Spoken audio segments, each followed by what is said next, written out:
Amigas y amigos, quiero pedirles disculpas por la calidad de este audio, pero es que por motivos en los que Emanuel se encuentra viviendo en una situación donde hay seguridad y además hay inhibidores de señal, es muy difícil lograr una comunicación continua y estable y es por eso que el audio se escucha así. Entonces, de nuevo, quiero pedir disculpas por esa situación que es algo que no está dentro de nuestras manos y que no podemos cambiar. Gracias. Muy buenas tardes, días o noches. Les damos la bienvenida a esta edición especial en ocasión de los 3 años de la insurrección de aquel abril 2018 en Nicaragua. Estaremos compartiendo historias de exiliadas y exiliados nicaragüenses que se vieron forzados a abandonar su país para salvar sus vidas. Estas son sus realidades relatadas en su viva voz. Desde la guarida del oso conversamos con Invencible en el exilio. Hoy estamos en la guarida del oso con Emanuel Argaspada. Él nos acompaña esta vez desde Alemania y vamos a tener una entrevista, más que una entrevista, una plática entre jóvenes exiliados. Esto en honor al tercer aniversario de la insurrección de abril.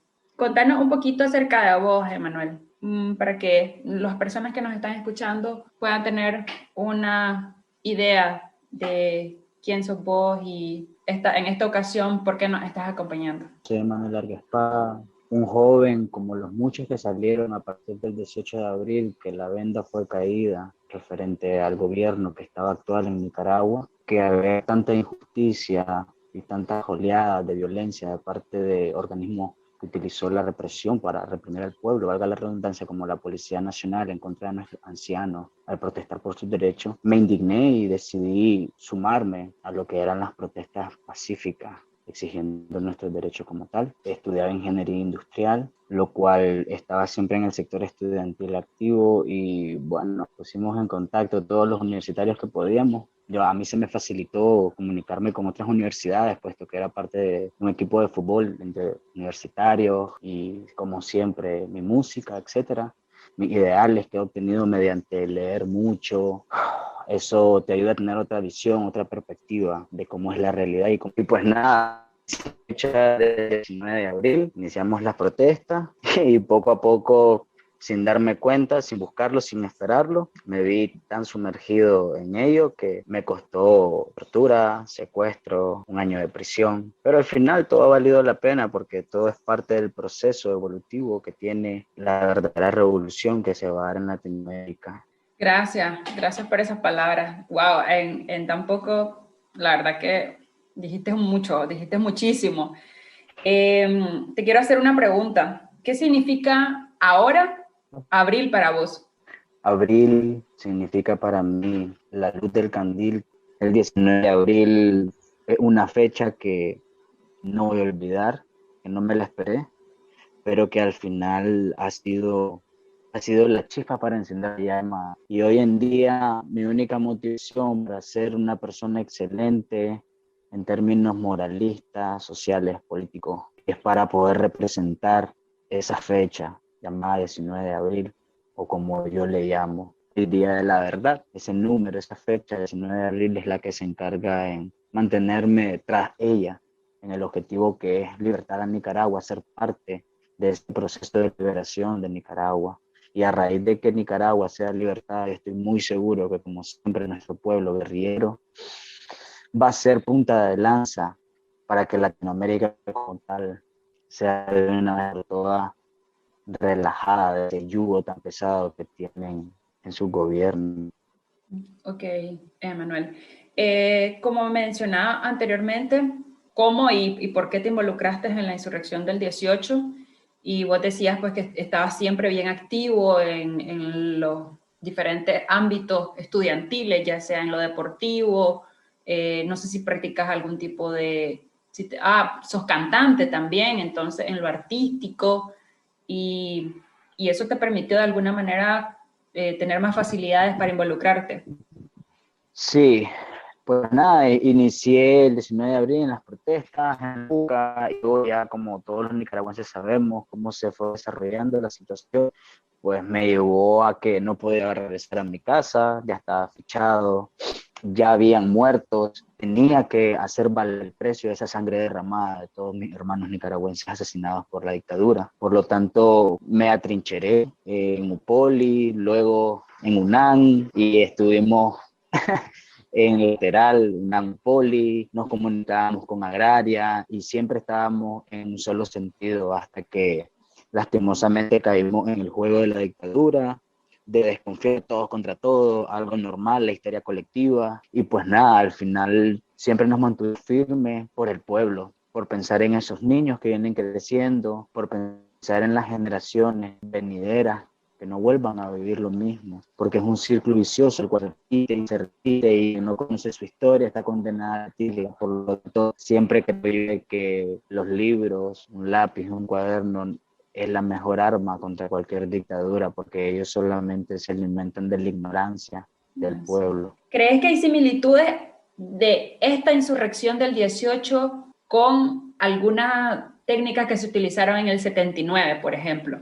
Sí, definitivamente el ciclo simplemente se repitió con la gran diferencia de que en esta ocasión los estudiantes, el pueblo como tal, sociedad civil, no tenía armas, no teníamos armas, simplemente nos defendíamos con piedras, con morteros y lanzamorteros, lo cual es nada en comparación contra un AK-47 o un SB, o mejor conocido como Dragonot por parte de cuerpos paramilitares de la dictadura. Todo, yo creo de que todo, casi todo fue lo mismo referente a que al final del caso fue el pueblo entero que se alzó contra esta dictadura actual, en diferencia de la dictadura pasada, pero como esta vez veníamos con la ideología de vencer la violencia con paz, utilizando lo que se supone que se debe cumplir, que son las leyes y la constitución política de nuestro país, pues nos confiamos y por eso tantos asesinados, por ello muchos presos, nuestros hermanos que aún continúan en las mazmorras, encarcelados.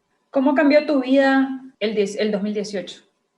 Estar en esa situación, en un campo que no conocía, estrategias políticas, estrategias para sobrevivir, eso me impulsó a conocer un poco más de leyes, de política, y ahora de ser estudiante, casi a graduarme de ingeniería industrial, estoy acá en el exilio estudiando para relaciones internacionales o ciencias políticas. Cambió completamente mi perspectiva de pensar solo en mí, de pensar solo en mi futuro, en los que me rodeaban, por tener una conciencia que pensar en un pueblo, que pensar en alzar la voz en personas que no pueden alzarla, en los que se han ido, en pensar todas esas madres, su dolor. Definitivamente el 19 de abril fue el paso que me dio para que tenga conciencia de cómo llevar esta vida y cómo hacer cosas para el bien común. Bueno, entonces dirías que el abril del 18 fue como un despertar de la conciencia, como un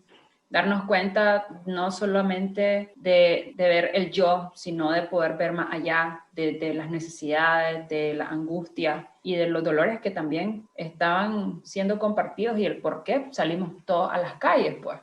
Es correcto, fue un despertar, incluso porque había muchas cosas que estaban totalmente ocultas, ya que muchas veces los medios de comunicación se prestan a amarillismo, simplemente no lo dicen por temor o porque tienen mucho que perder en relación con lo que tengan con el gobierno de negocios, etcétera, como los asesinatos en el campo, nuestros campesinos. Medardo, me acuerdo que nos contaba desde hace cuánto él viene luchando para que no les robaran sus tierras con esta vaina del canal. Información la cual al público común no es llegada. Esa información jamás era transmitida en los medios de comunicación por temor.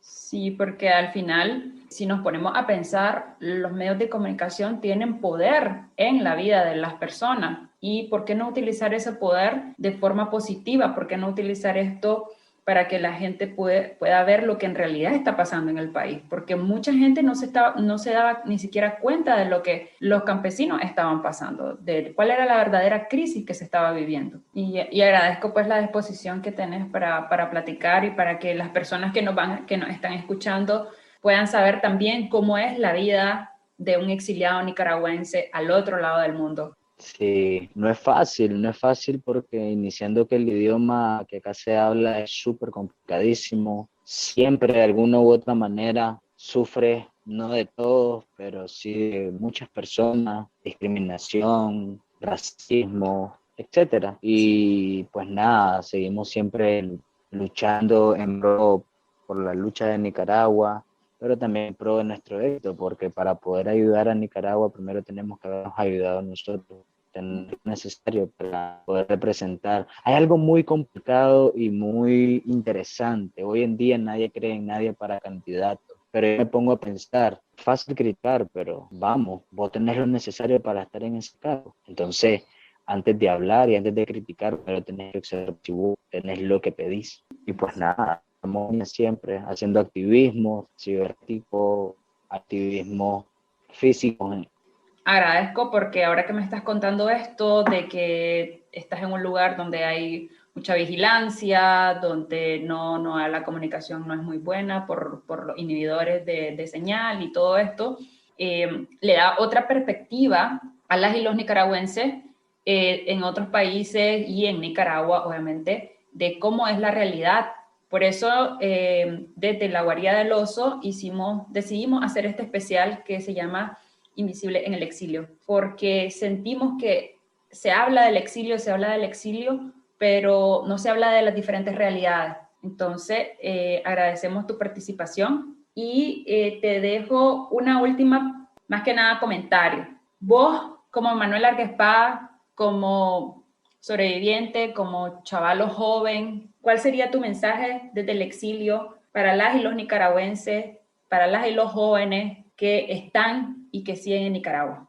Pues nada, hermanos nicaragüenses, latinos, no olvidar de que no tenés que avergonzarte por tu bandera y alzarla donde quiera que estés. Aunque el miedo te pueda paralizar, utilizar ese miedo para impulsarte y continuar trabajando en la lucha de manera unánime, buscando la unidad, pero también trabajando en ti mismo.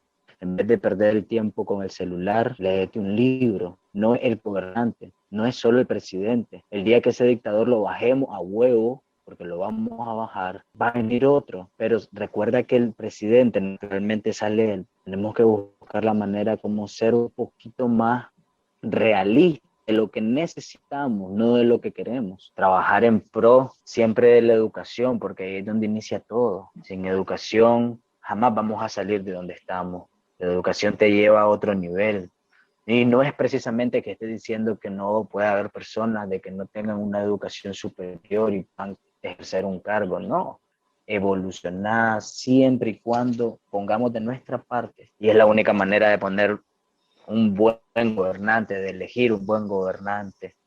Porque al final, hoy en día hablamos de izquierda, de derecha, de los de abajo, que vamos para arriba, etcétera. Pero, ¿de qué me sirve a mí de que me pongan a Mora, de que me pongan a Maradiaga? También sufrieron, pero al final, ¿dónde han demostrado el amor por la patria? Yo, la verdad, soy muy tosco para decir las cosas, pero la gente gallo gallina, creo yo de que por eso es que tenemos a Daniel Ortega ahí, porque precisamente actúa de la misma manera que muchos candidatos actuando.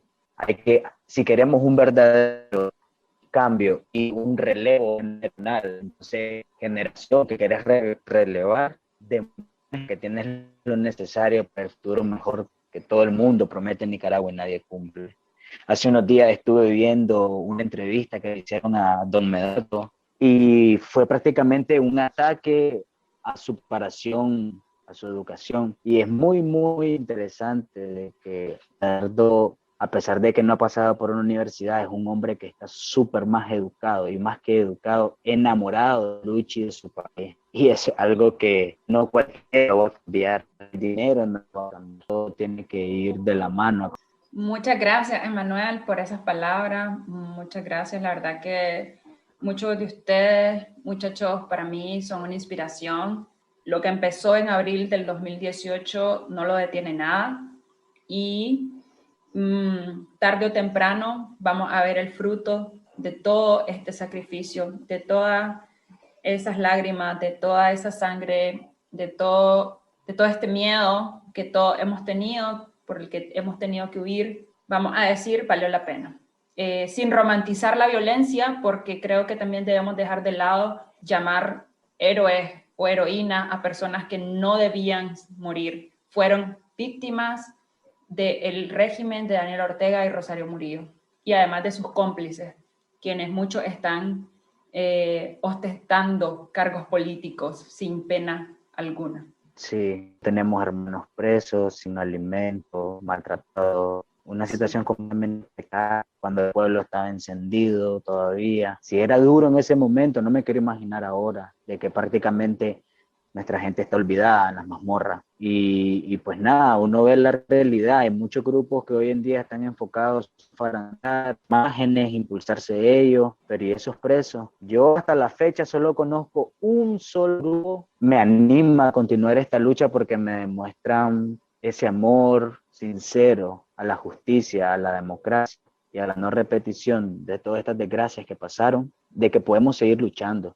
Definitivamente me inspiran, es lo que puedo decir, me inspiran a seguir luchando, porque ver tantas cosas de que todo el mundo se está matando por un gusto, aquí nosotros dejamos de comer para poder hacer nuestras producciones y que el mundo escuche lo que pasa en nuestros países, no es fácil, no es fácil. Como uno dice, hey, dejando de comer para poder hacer mis producciones, pero veo de que en Nicaragua, la que en Monterrey, hablando paja de clasista, los otros simplemente haciendo campaña política. Pero ¿y qué pasó? Si al final todo esto se depende de la justicia por los caídos, por los presos que necesitan su libertad y que el pueblo tenga lo justo, lo que le corresponde por su trabajo y por su esfuerzo. Así es, y por eso es que estamos haciendo este podcast también, porque todas y todos podemos aportar desde nuestra posición y podemos hacer cosas diferentes para nuestra Nicaragua, para lo que queremos, para ese futuro que soñamos y por el que estamos luchando de a poco. Muchas personas haciendo cosas pequeñas